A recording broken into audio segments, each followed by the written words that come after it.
may DepEd, dyan sa may Dito lang. San Miguel Avenue, sir. Then, Pasig. yes, sir, Pasig. Then yung BDO, sir, dyan sa may Alpaland Building, dyan sa BGC. Malapit po sa St. Luke's.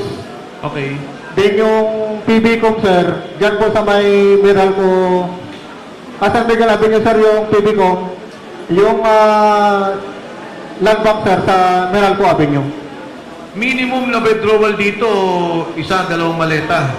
Dalawa, sir, ang pinaka, ano dyan, sir, dalawang Pinakamababa. maleta. Yes, sir. Pag pumunta kayo doon, nakukuha nyo na yung perang buo o paano? Sa experience ko, sir, na nung pumunta kami, sir, dyan sa land bank, papasok kami doon, sir, sa pick up na lang, sir. Bali, pumapasok kami doon mismo, sir, sa loob ng DepEd. Then, doon mismo sa likod ng land bank, sir. Doon, sir, nilalabas yung pera. Meron din po, sir, doon mismo, sir, sa harap. Pag nilabas, nakabaleta na o paano?